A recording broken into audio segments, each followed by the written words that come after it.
রাজধানীর টিকাটুলির মামুন প্লাজার আগুন ২ ঘন্টার চেষ্টা নিয়ন্ত্রণে এসেছে। ফায়ার সার্ভিসের ৭টি ইউনিটের চেষ্টায় আগুন নিয়ন্ত্রণে আসে।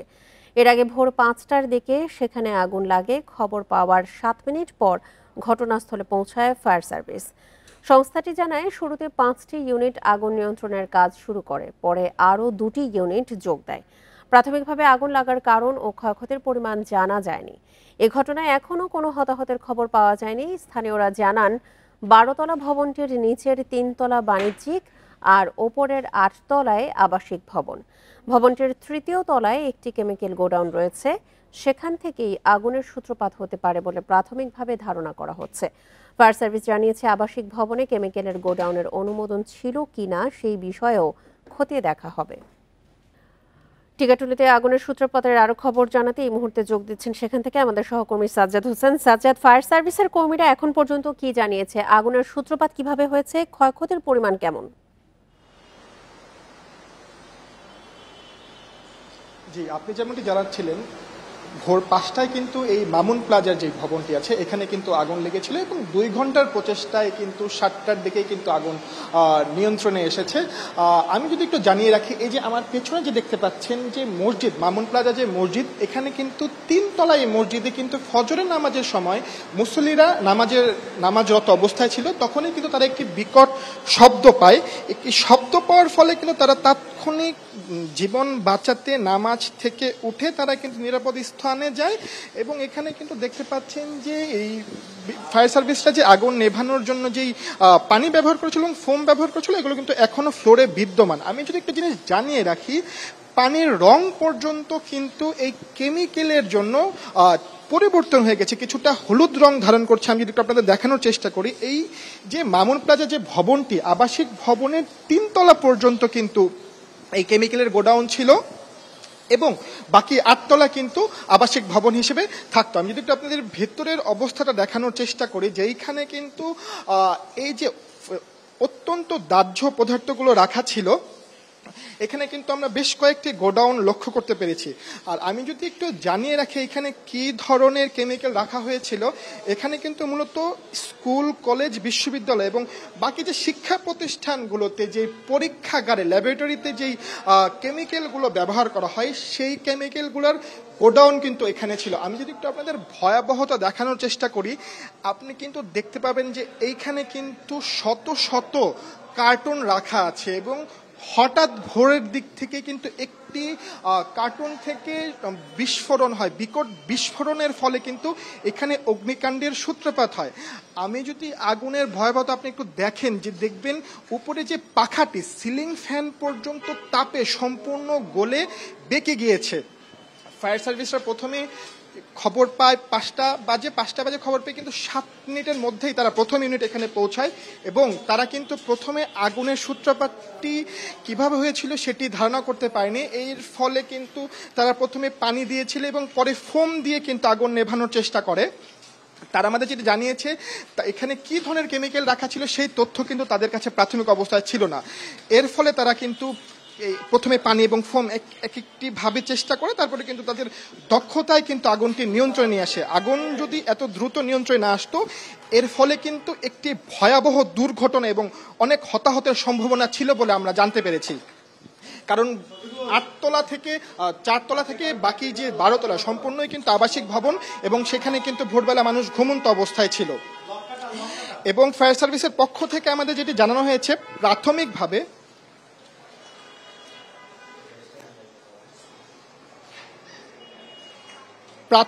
কিন্তু আমাদের ক্ষয়ক্ষতির পরিমাণটি তারা জানাতে পারেনি। তারা বলেছে একটি তদন্ত টিম গঠন করা হয়েছে এই আগুন নেভানোর জন্য। আগুনের যে ক্ষয়ক্ষতির পরিমাণ সেটি জানার জন্য কিন্তু একটি তদন্ত দল গঠন করা হয়েছে এবং যেখানে যাদের গোডাউন মালিক এবং বাকিদের সাথে কথা বলে ক্ষয়ক্ষতির পরিমাণ এবং আগুনের সূত্রপাতটি তারা কিন্তু জানতে পারবে। এই ছিল রাজধানীর টিকাতুলির আগুনের আমার কাছে সর্বশেষ তথ্য। রাজধানীর টিকাটুলির মামুন প্লাজায় লাগা আগুনের সবশেষ তথ্য নিয়ে জানাচ্ছিলেন আমাদের সহকর্মী সাজ্জাদ হোসেন। যে কোনো মূল্যে ঐক্য বজায় রাখার আহ্বান জানিয়ে গণতান্ত্রিক ব্যবস্থাকে প্রাতিষ্ঠানিক রূপ দেওয়ার কাজ দ্রুত শেষ করার পরামর্শ দিয়েছেন বিএনপি চেয়ারপারসন বেগম খালেদা জিয়া। মঙ্গলবার বিকেলে রাজধানীতে জুলাই অভ্যুত্থানের বর্ষপূর্তির আলোচনা সভায় তিনি এই পরামর্শ দেন। সভায় বিএনপির ভারপ্রাপ্ত চেয়ারম্যান তারেক রহমান মন্তব্য করেন, সংখ্যানুপাতিক নির্বাচন ব্যবস্থা দেশের রাজনীতিতে বিভক্তি সৃষ্টি করবে কিনা ভেবে দেখতে হবে। বিজয়ের বর্ষপূর্তির বাংলাদেশ চীন মৈত্রী সম্মেলন কেন্দ্রে জুলাই আগস্ট গণঅভ্যুত্থানের শোক ও বিজয়ের প্রথম বর্ষপূর্তি উপলক্ষে আলোচনা সভার আয়োজন করে বিএনপি। লন্ডন থেকে ভার্চুয়ালি যুক্ত হয়ে অনুষ্ঠানের উদ্বোধন করেন বিএনপির ভারপ্রাপ্ত চেয়ারম্যান তারেক রহমান। অনুষ্ঠানে বিভিন্ন রাজনৈতিক দলের নেতারা ও পেশাজীবীরাও যোগ দেন। বক্তব্য রাখেন শহীদ পরিবারের সদস্যরাও। গুলশানের বাসা থেকে ভার্চুয়ালি যুক্ত হয়ে বক্তব্য রাখেন দলের চেয়ারপারসন খালেদা জিয়া। তিনি গণঅভ্যুত্থানে নিহত, গুম ও খুনের তালিকা করার তাগিদ দেন। পাশাপাশি গণতান্ত্রিক ব্যবস্থাকে এগিয়ে নেয়ার পরামর্শ দেন। গুম, খুন, বিচার, বহির্ভূত হত্যার শিকার যারা হয়েছেন তাদের তালিকা প্রস্তুত করতে হবে। দ্রুত বিচারের ব্যবস্থা ও রাষ্ট্রীয় স্বীকৃতি নিশ্চিত করতে হবে। বিএনপির ভারপ্রাপ্ত চেয়ারম্যান তারেক রহমান বলেন, সংখ্যানুপাতিক নির্বাচন ব্যবস্থা ঐক্যের বদলে দেশে বিভক্তি ও অস্থির পরিবেশ সৃষ্টি করতে পারে। বাংলাদেশের বিদ্যমান বাস্তবতায় এবং ভৌগোলিক রাজনৈতিক প্রেক্ষাপটে এই মুহূর্তে বাংলাদেশের জন্য এই ব্যবস্থাটি কতটুকু উপযোগী অথবা উপযোগী কিনা সেটি গুরুত্বের সঙ্গে ভেবে দেখা জন্য আমি সকলের প্রতি অনুরোধ রাখব। জুলাই আগস্ট গণঅভ্যুত্থানের বর্ষপূর্তির ৩৬ দিনের অনুষ্ঠানের এটি ছিল প্রথম কর্মসূচি। হাজারো শহীদের জাহানারা পারভিন, ইন্ডিপেন্ডেন্ট নিউজ, ঢাকা। জুলাই গণঅভ্যুত্থানে হত্যাকারীদের বিচার ও সংস্কার করে নতুন বাংলাদেশ গড়ার আহ্বান জানিয়েছেন রাজনৈতিক দলের নেতারা। জুলাই ঘোষণাপত্র চূড়ান্ত করতে না পারা সরকারের ব্যর্থতা বলে মনে করেন আমার দেশের সম্পাদক মাহমুদুর রহমান। মঙ্গলবার রাজধানীতে আলাদা আলোচনা সভায় এসব কথা বলেন বক্তারা। জুলাই অভ্যুত্থানের বর্ষপূর্তি উপলক্ষে আলোচনার আয়োজন করে এবি পার্টি। উদ্বোধন করেন শহীদ নাজমুল কাজীর স্ত্রী মারিয়া সুলতানা রাখি ও তার সন্তান আরিয়ানা কাজী। 18 জুলাই যাত্রাবাড়িতে নিহত হন নাজমুল কাজী। জুলাই অভ্যুত্থানে নিহত শহীদ নাজমুল কাজীকে চিকিৎসা করাতে দেয়া হয়নি বলে দাবি করেন তার স্ত্রী। মেয়ে বাবা ছাড়া বড় হলেও দেশে শান্তি চান তিনি। এই বাংলাদেশের কাছে আমার চাওয়া পাওয়া শুধু একটাই, এই দেশটা সুষ্ঠু স্বাভাবিক থাকুক, কোনো স্ত্রী বিধবা না হোক, কোনো সন্তান এত কম বয়সে বাবা হারা না হোক। জুলাই ঘোষণাপত্র চূড়ান্ত করতে না পারা সরকারের বড় ব্যর্থতা বলে জানান মাহমুদুর রহমান। যে বিপ্লবের মাধ্যমে তারা ক্ষমতায় আসছেন, আজকে পর্যন্ত সেই বিপ্লবের একটি প্রক্লেমেশন না করতে পারার থেকে বড় ব্যর্থতা আর কিছু হতে পারে না। দুপুরে কেন্দ্রীয় শহীদ মিনারে জুলাই অভ্যুত্থানে নিহতদের শ্রদ্ধা জানায় গণসংহতি আন্দোলন। দলের প্রধান সমন্বয়কারী জোনায়েদ সাকি জানান, পরাজিত ফ্যাসিস্টরা জুলাই অভ্যুত্থানকে বিতর্কিত করার ষড়যন্ত্র করছে। আমরা অন্তর্বর্তী সরকারের প্রতি আহ্বান জানাই, অবিলম্বে এই সমস্ত অপতৎপরতা যারা চালাচ্ছে, যে সমস্ত গোষ্ঠী চালাচ্ছে, তাদেরকে চিহ্নিত করতে হবে। এদিকে রিপোর্টার্স ইউনিটিতে আলোচনা সভায় গণ অধিকার পরিষদের সভাপতি বলেন, জুলাই ঐক্যের প্রতীক, যেখানে বাধা আসবে সেখানেই জুলাইকে তুলে ধরা হবে। প্রত্যাশা ছিল, সেখানে আমরা বড় রকমের ধাক্কা খেয়েছি, কিন্তু বাংলাদেশের প্রেক্ষাপটে এইটাও মনে রাখতে হবে, বাংলাদেশের যে কালচার, তাতেও রাতারাতি চেঞ্জ হওয়াটা সম্ভব নয়। গণ অভ্যুত্থানের রাজনৈতিক দলগুলোর মাসব্যাপী কর্মসূচি শেষ হবে 5 August. Al Amin Hossain, independent news, Dhaka. PR পদ্ধতিতে নির্বাচনের দাবিতে একমত জামায়াতে ইসলামী ও গণ অধিকার পরিষদ। দুই দলই মনে করে তত্ত্বাবধায়ক সরকারের অধীনে আগে স্থানীয় সরকার নির্বাচন প্রয়োজন। এসব কথা জানিয়েছেন জামায়াতের নায়েবে আমির সৈয়দ আব্দুল্লাহ মোহাম্মদ তাহের ও গণ অধিকার পরিষদের সভাপতি নুরুল হক নূর। মঙ্গলবার রাতে রাজধানীর মগবাজারে জামায়াতে ইসলামের কেন্দ্রীয় কার্যালয়ে দুই দলের বৈঠক হয়। নুরুল হক নূরের নেতৃত্বে এই কার্যালয়ে আসেন গণ অধিকার পরিষদের একটি প্রতিনিধি দল। প্রায় 2 ঘন্টা বৈঠক করেন তারা। পরে দল দুটির শীর্ষ নেতারা সাংবাদিকদের সঙ্গে কথা বলেন। জানান, কোন নির্বাচন আগে হবে সেই বিষয়ে প্রধান নির্বাচন কমিশনারের বক্তব্য দেওয়া উচিত না। পাশাপাশি জানানো হয়, আগামী নির্বাচনে গণ অধিকার পরিষদ ও ইসলামী দলগুলোর সঙ্গে জোটের বিষয়ে আলোচনা করছে জামায়াত।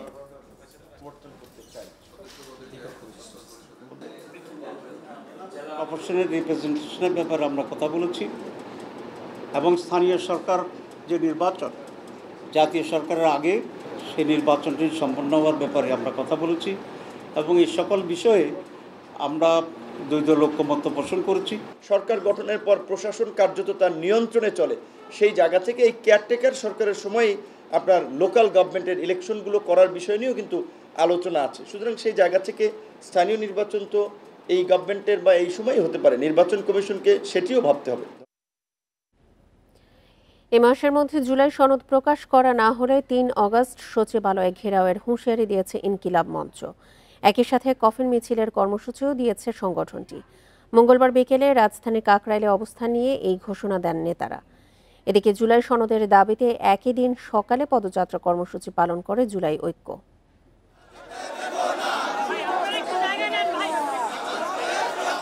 জুলাই গণঅভ্যুত্থানের বর্ষপূর্তি হলেও প্রকাশ হয়নি জুলাই সনদ। এ নিয়ে ক্ষোভ রয়েছে ছাত্র জনতার মধ্যে। জুলাই সনদের দাবিতে কাকরাইল মোড়ে অবস্থান নেয় ইনকিলাব মঞ্চ। এখনো সাংবিধানিক স্বীকৃতি না মেলায় হতাশ আন্দোলনকারীরা। জুলাইয়ের সুফল কোনোভাবেই জনগণ পেল না এবং এটা একটা হতাশা ক্রিয়েট হলো 1 বছর পরে এসে। সরকারের অসহযোগিতারই আমরা সবচেয়ে বেশি মুখ্য করতে পারি। সেই সাথে রাজনৈতিক দলগুলো তাদের যে ইন্টারেস্ট বা তাদের যে দলীয় গুণগান সমৃদ্ধ যেসব ঘোষণাপত্র তারা প্রস্তাবনা করে সেসবে ঐক্যমতে পৌঁছাতে পারছে না বলে তাদেরও অসহযোগিতা রয়েছে। সবাই একই ক্যারেক্টারই প্লে করছে, তো তাই যদি হয় নতুন করে আরেকটা 5ই আগস্ট হবে। এ মাসের মধ্যে জুলাই সনদ প্রকাশের আলটিমেটাম দিয়েছে ইনকিলাব মঞ্চ। না হলে সচিবালয় ঘেরাওয়ের হুঁশিয়ারি তাদের। আগস্টের 3 তারিখ জুলাই সনদ আদায়ের দাবিতে সচিবালয় ঘেরাওয়ের উদ্দেশ্যে দুপুর 12টায় কফিন মার্চ থেকে আমরা জুলাই সনদ আদায় করে ফিরবো ইনশাআল্লাহ। একই দাবিতে বিক্ষোভ করেছে গণঅভ্যুত্থানের প্ল্যাটফর্ম জুলাই ঐক্য। শহীদ, আহত এবং পঙ্গুত্ব বরণকারী প্রতিটি যোদ্ধাকে সশরীয় এবং সর্বোচ্চ সম্মান দিতে হবে। প্রত্যাশা পূরণ করার জন্য যেভাবে মাঠে থাকা দরকার ইনশাআল্লাহ জুলাই ঐক্য মাঠে থাকবে। জাতীয় প্রেস ক্লাব থেকে শাহবাগ পর্যন্ত পদযাত্রা কর্মসূচি পালন করেন তারা। আনোয়ার সাদাত নূর, ইন্ডিপেন্ডেন্ট নিউজ, ঢাকা। চট্টগ্রামে আইনজীবী সাইফুল ইসলাম আলিফকে কুপিয়ে ও পিটিয়ে হত্যায় সনাতনী জাগরণ জোটের মুখপাত্র চিন্ময় দাস সহ 38 জনের নামে অভিযোগপত্র দিয়েছে পুলিশ। মঙ্গলবার বিকেলে চট্টগ্রাম আদালতের প্রসিকিউশন বিভাগে এই অভিযোগপত্র জমা দেন তদন্ত কর্মকর্তা সহকারী কমিশনার মাহফুজুর রহমান। রাষ্ট্রপক্ষের আইনজীবী রায়হানুল ওয়াজেদ জানান, এজাহার ও তদন্তে মোট 42 আসামি থাকলেও 4 জনের কোনো সম্পৃক্ততা পাওয়া যায়নি। অভিযোগপত্রে সবার সমান অপরাধের সত্যতা মিলেছে বলে উল্লেখ করা হয়েছে। এছাড়া চিন্ময় দাসের উস্কানি ও নির্দেশে আইনজীবীকে হত্যা করা হয়েছে বলে উল্লেখ রয়েছে।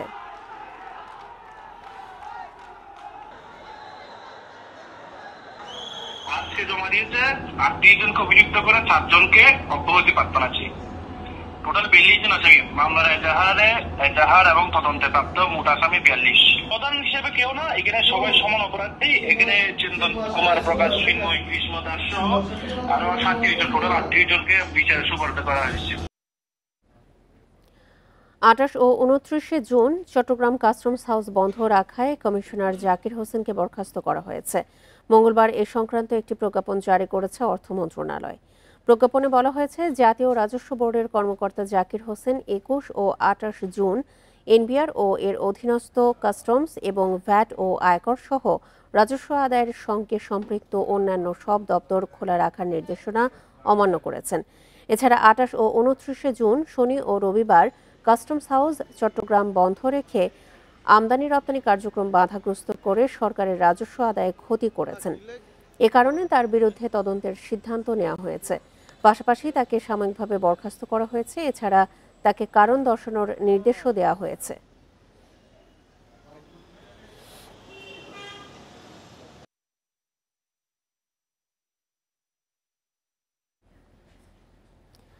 জাতীয় রাজস্ব বোর্ড এনবিআর এর আরও 5 জন শীর্ষ কর্মকর্তার বিরুদ্ধে তদন্ত শুরু করেছে দুর্নীতি দমন কমিশন দুদক। বিগত কয়েক বছর বিভিন্ন ব্যক্তি ও প্রতিষ্ঠানকে কর ফাঁকির সুযোগ দিয়ে দুর্নীতির মাধ্যমে জ্ঞাত আয় বহির্ভূত সম্পদ অর্জনের অভিযোগ আছে তাদের বিরুদ্ধে। অভিযুক্তদের মধ্যে রয়েছেন এনবিআরের সদস্য লুৎফুল আজিম, এলটিইউ এর অতিরিক্ত কমিশনার আব্দুল রশিদ মিয়া, গোয়েন্দা সেলের সাবেক অতিরিক্ত মহাপরিচালক আলমগীর হোসেন, কর অঞ্চল 16 এর উপ কর কমিশনার মোহাম্মদ শিহাবুল ইসলাম এবং যুগ্ম কমিশনার তারেক হাসান। এসব কর্মকর্তা কর ও শুল্ক আদায়ের ক্ষেত্রে মোটা অঙ্কের ঘুষ নিয়ে করদাতাদের কর ফাঁকির সুযোগ করে দেন বলে জানায় দুদক। কিছু ক্ষেত্রে কর্মকর্তারা ঘুষ না পেয়ে কর ফাঁকি দেওয়ার মিথ্যা মামলা করে বিভিন্ন প্রতিষ্ঠান মালিককে হয়রানি করেন বলেও অভিযোগ আছে।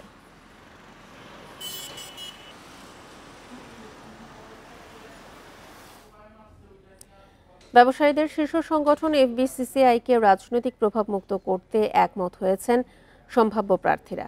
এতে সংগঠনের গতি ফিরে আসবে বলে মনে করছেন তারা। অর্থনীতিকে এগিয়ে নিতে তারা পরবর্তী 10 বছরের পরিকল্পনা হাতে নিতে চান। এদিকে নির্বাচন নিরপেক্ষ করতে ব্যবস্থা নেওয়ার কথা জানান এফবিসিসিআই প্রশাসক।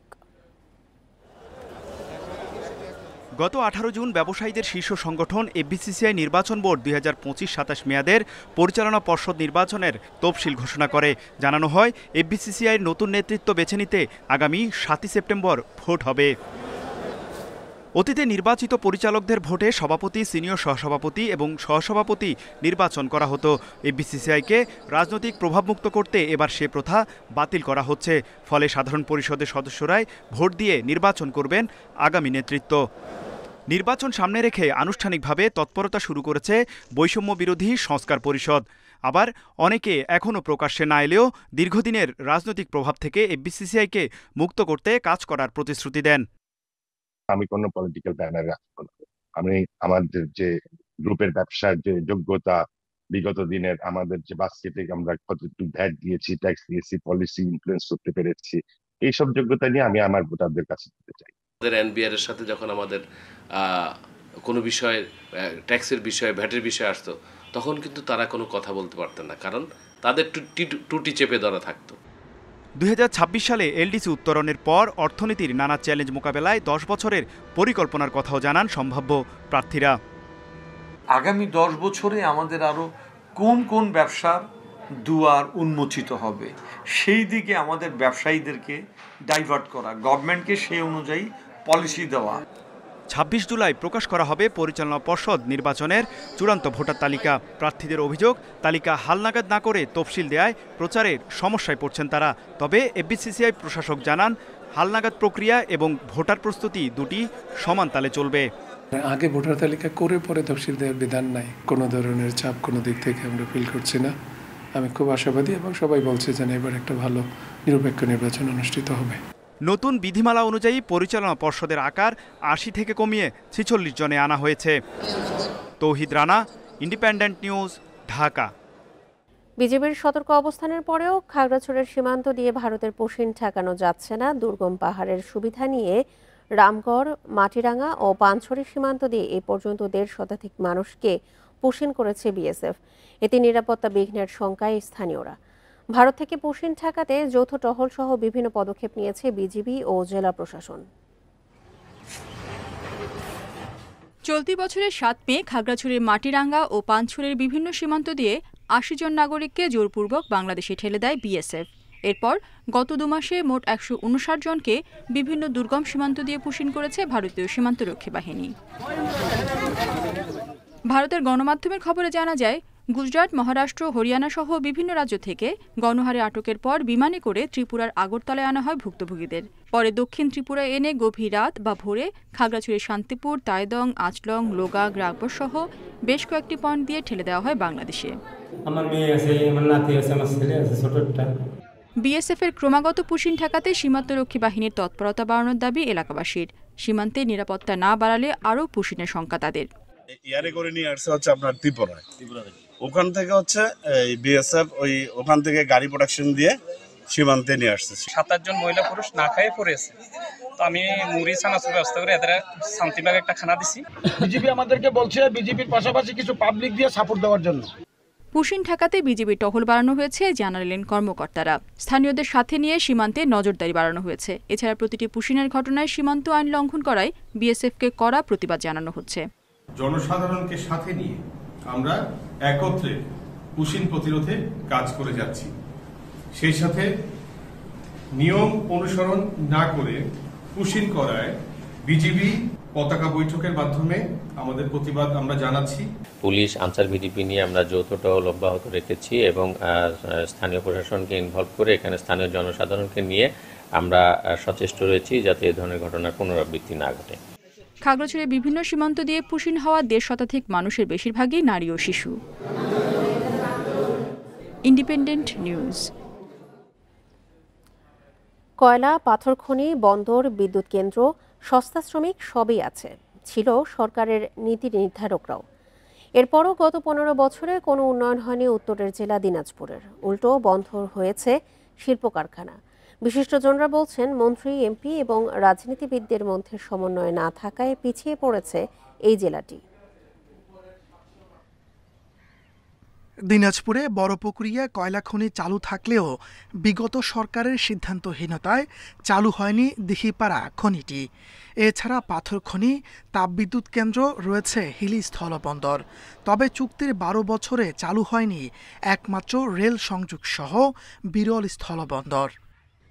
টানা 15 বছর আওয়ামী লীগের শাসনামলে অর্থমন্ত্রী, পররাষ্ট্রমন্ত্রী, শিক্ষামন্ত্রী, নৌপরিবহন প্রতিমন্ত্রী ছাড়াও ছিলেন হুইপ। শস্য ভাণ্ডার খ্যাত সম্ভাবনাময় জেলাটিতে গড়ে ওঠেনি কৃষিভিত্তিক কারখানা, বরং বন্ধ হয়েছে চিনিকল, টেক্সটাইল মিল। অপরাজনীতির যে সংস্কৃতিটা আমাদের ভিতর ঢুকে পড়েছে এবং মাসল ম্যান দিয়ে কন্ট্রোল করবার যে প্রবণতাটা তৈরি হয়েছিল, এটি আমাদেরকে সর্বনাশ করছে। বিশিষ্টজনরা বলছেন, দীর্ঘ সময় ক্ষমতায় থাকলেও উন্নয়নের ধারাবাহিকতা রক্ষার পরিবর্তে ব্যক্তিগত দুর্নীতি বজায় রেখেছিল আওয়ামী লীগ। উন্নয়নের ধারাবাহিকতা তো এখানে ছিলই না, বরঞ্চ দুর্নীতির যে ধারাবাহিকতা সেটাই এখানে বিদ্যমান ছিল। পিছিয়ে পড়া জেলার উন্নয়নে 4 লেন সড়ক, শিল্প কারখানা তৈরি, পর্যাপ্ত হিমাগার স্থাপন, বন্ধ কারখানা ও বন্দর চালুর দাবি ব্যবসায়ীদের। মন্ত্রী এবং এমপিদের মধ্যে সমন্বয় না থাকার কারণে এই উন্নয়নগুলি হয়নি। গ্যাসের ব্যবস্থা করা হয়, তাহলে এখানে কৃষি মিল সেক্টরে অনেক উন্নয়ন হবে। সরকারের বিশেষ গুরুত্ব বিবেচনায় সম্ভাবনাময় জেলাটির উন্নয়ন পরিকল্পনা এগিয়ে নেওয়ার পরামর্শ বিশিষ্টজনদের। উত্তরবঙ্গের মানুষ বা উত্তরবঙ্গের এই জনপদগুলো বা এই ডিস্ট্রিক্টগুলো কিছুটা পিছিয়ে আছে। আমরা যদি কম্পেয়ার করি দক্ষিণবঙ্গের সাথে, সেখানে দেখবো যে সেই সব জায়গাতে যতটা ইনফ্রাস্ট্রাকচারাল ডেভেলপমেন্ট হয়েছে, এইখানে কিন্তু সেই তুলনায় হয়নি। 3444 বর্গ কিলোমিটার আয়তনের এই জেলায় জনসংখ্যা প্রায় 35 লাখ। 13টি উপজেলা নিয়ে সংসদীয় আসন রয়েছে 7টি। Independent news. এ ছিল বিরতিহীন ইন্ডিপেন্ডেন্ট সংবাদে আমন্ত্রণ পরের আয়োজনে।